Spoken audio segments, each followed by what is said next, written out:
যেই দিন আমি কোনো কাজ করতে চাই না, কাজের প্রতি একটা অনীহা কাজ করে, ঠিক সেই দিনই কাজ যেন আমার পিছু ছাড়ে না। আজকে ঘুম থেকে উঠতে অনেক বেশি দেরি হয়ে গেছে, আর আজকে মনে হচ্ছিল না যে কোনো কাজ করি, কিন্তু আজকেই আমার সব থেকে বেশি কাজ। হ্যালো এভরিওয়ান, আসসালামু আলাইকুম। কেমন আছেন সবাই? আশা করি সবাই খুব ভালো আছেন। আলহামদুলিল্লাহ, আমরাও আপনাদের দোয়ায় এবং আল্লাহর রহমতে খুবই ভালো আছি। তো এই যে আজকে সকালবেলা ঘুম থেকে ওঠার পর মাছ বের করে রাখছিলাম, এই যে শিং মাছগুলো। তো শিং মাছ যেবার বাবা গতদিন অনেকগুলোই কিনে নিয়ে আসছিল, তো গতদিন হচ্ছে কিছু মাছ আমি পরিষ্কার করে রাখছিলাম, আর আজকে হচ্ছে আরও মাছ, মানে বাদ বাকি যে মাছটা ছিল সেই মাছটা হচ্ছে বের করে রাখছিলাম, তো ওই মাছটা পরিষ্কার করে নিয়েছি। আর এদিক থেকে যেবার বাবা হচ্ছে আরও মাছ কিনে নিয়ে আসছে বাজার থেকে, তো কিনে নিয়ে আসার পর কাটিয়েই নিয়ে আসছে। তো এখন ওই মাছগুলোই হচ্ছে পরিষ্কার করে নেব। আজকে ঘুম থেকে উঠতে আমার অনেক বেশি লেট হয়ে গেছে। আজকে আমি ঘুম থেকে উঠে দেখি 10:30 বাজে। গত রাতে যেবা অনেক বেশি দুষ্টুমি করছিল, যে কারণে হচ্ছে ওকে ঘুম পাড়াতেও দেরি হয়ে যায়, আর আমরাও হচ্ছে প্রায় 3:30টার পরে ঘুমাই, যে কারণে আমার ঘুম থেকে উঠতেও দেরি হয়ে যায়। আর ঘুম থেকে ওঠার পর কি রান্না করব সেটাই খুঁজে পাচ্ছিলাম না। তো ফ্রিজে দেখলাম শিং মাছ আছে, তো শিং মাছটা পরিষ্কার করাও ছিল না। এটা আরও একটা ঝামেলা, এমনিতেই ঘুম থেকে উঠতে দেরি হয়েছে, তারপরে মাছ পরিষ্কার করে রান্না করতে হবে। তো মাছগুলো আগে কেটে নিলাম, আর পরিষ্কার করা খুবই হচ্ছে সহজ। গত একটা ভিডিওতে দেখিয়েছিলাম আপনাদেরকে, পেঁপের খোসা দিয়ে খুব সহজেই কিন্তু শিং মাছ পরিষ্কার করা যায়। তো আজকের মাছগুলো আমি হচ্ছে পেঁপের খোসা দিয়েই পরিষ্কার করে নিয়েছি। আর এই যে এখানে হচ্ছে 2 ধরনের মাছ নিয়ে আসছে, এটা হচ্ছে নলা মাছ, আর একটা ছিল তেলাপিয়া মাছ। তো এই নলা মাছের না কিছুটা পরিমাণে ডিমও হয়েছে, ওই যে সাইডে আমি রেখে দিয়েছি। তো সব মাছ হচ্ছে আমি ধুয়ে পরিষ্কার করে নিয়েছি, এখন পলিতেও রেখে দিয়েছি। আর এই যে শিং মাছটাও হচ্ছে পলিতে করে রেখে দিলাম, এখন রান্না করব না। এখন হচ্ছে এই যে নলা মাছ দিয়ে মানে তরকারিটা রান্না করব। তো এখানে হচ্ছে আমি যে মাছগুলো রান্না করব সেই মাছগুলো নিয়ে নিলাম, সাথে হচ্ছে এই যে মাছের ডিমটাও নিয়েছি। মাছের ডিম কিছুটা জেবাকে ভেজে দেব, আর আমাদের জন্যও ভাজবো। আর পটল আর আলু দিয়ে একটা ঝোল রান্না করব, তার সাথে ভেন্ডি ভাজি করব। তো সকালবেলা উঠেই তো আমি শিং মাছ কাটছিলাম, তো ওই মাছগুলো কাটতে অনেক বেশি লেট হয়ে যায়।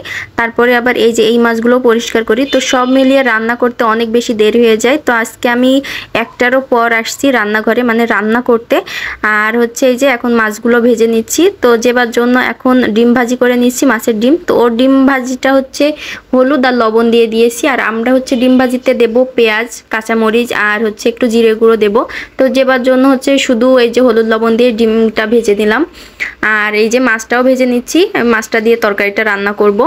তো গত 2 দিন ধরে তো ঢাকাতে মুষলধারে বৃষ্টি হচ্ছে, একাধারে হচ্ছে বৃষ্টি হতেই আছে। তো বৃষ্টি হলে ভালো লাগে, কিন্তু একাধারে বৃষ্টি হলে কিন্তু ভালো লাগে না। তো বৃষ্টি হলে তো বেশ ভালো লাগে, কারণ বৃষ্টি জিনিসটা দেখলে মনটা খুব ভালো হয়ে যায়। কিন্তু খারাপ লাগে কোন সময় জানেন? খারাপ লাগে যখন কাপড় মেলিয়ে দেওয়ার জন্য কোনো রকম জায়গা পাই না। আর আমার তো একটাই বারান্দা, তো বৃষ্টি হলে আগে যেন কাপড়গুলোই ভিজে যায়, যে কারণে হচ্ছে কাপড় মেলিয়ে দেওয়ার জায়গায় খুঁজে পাই না। তো এদিক থেকে বৃষ্টি হলে একটু খারাপ লাগে। তো যাই হোক না কেন, এই যে মাছগুলো সব ভাজা হয়ে গিয়েছিল, আর এখন হচ্ছে তরকারিটা বসিয়ে দিলাম। আর মাছের ডিম ভাজি খেতে আমার কাছে খুব ভালো লাগে।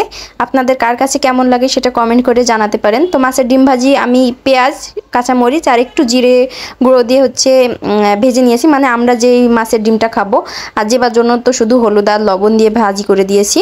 তো তরকারিটা কষানোর জন্য দিয়েছিলাম, তো তরকারিটা কষানো হয়ে গেছে। এখন হচ্ছে একটু পানি দিয়ে দেব, তারপর মাছ দিয়ে দেব। তো বাইরে যে ওরকম বৃষ্টি হচ্ছে, এই বৃষ্টির ভিতর সব থেকে ভালো লাগে কাঁথা মুড়ি দিয়ে ঘুম দিলে। তো ঘুম দেওয়ার তো আর টাইম নাই, রান্না বান্না, সংসার, কাজকর্ম সবই পড়ে থাকবে, আর তার উপরে তো সুখে থাকতে আমাকে ভূতে কিলাইছে। এই যে একটা পেজ খুলে বসে আছি, এর পিছনে টাইম দিতে দিতে আমি একদম ক্লান্ত। তারপরও কিছু করার নেই, এমন একটা পর্যায়ে না পারছি ছাড়তে, না পারছি ধরতে। আর এই পেজটা হচ্ছে আমার অনেক দিনের পেজ, যে কারণে এই পেজটার প্রতি একটা অনেক ভালো লাগা বা মায়া কাজ করে। একদম আমার বাচ্চার মতন করে মানুষ করা এই মানে পেজটাকে। যেবার পিছনেও আমি যতটা টাইম দিই, আমার এই পেজের পিছনেও ঠিক ততটাই টাইম দিই। তো দেখা যাক, ধৈর্য ধরে কাজ করতে আছি। আর আপনারা কিন্তু পাশে থাকবেন, পাশে থাকলে আমি কিন্তু সামনের দিকে এগিয়ে যেতে পারবো।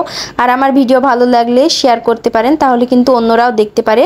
আর আপনারা যখনই আমার ভিডিওটা দেখবেন, প্লিজ আপনাদের কাছে অনুরোধ থাকবে আমার ভিডিওটাতে একটা লাইক দিবেন, আর হচ্ছে সুন্দর একটা কমেন্ট করবেন। তো রান্নাবান্না শেষ করে এই যে একটু বারান্দায় আসছি, আর দেখুন কি প্রচণ্ড মেঘ। আর আপনাদের সাথে এই যে মানে একটু ভিডিও শেয়ার করছিলাম, আর ভিডিও করতে করতে হঠাৎ বৃষ্টি নেমে গেল। কি যে মেঘ করেছে, আর এই বৃষ্টি, একটানা বৃষ্টি আর ভালো লাগছে না। তো যাই হোক না কেন, আপনাদের কোন কোন জায়গায় বৃষ্টি হচ্ছে সেটা কমেন্ট করে জানাতে পারেন। আর আজকের ভিডিওটা এই পর্যন্তই ছিল, কেমন লাগলো অবশ্যই কমেন্ট করে জানাবেন। ভালো লাগলে লাইক শেয়ার করতে ভুলবেন না। যারা আমার পেজে নতুন তারা অবশ্যই পেজটা ফলো দিয়ে রাখবেন। তো সবাই ভালো থাকবেন, আল্লাহ হাফেজ।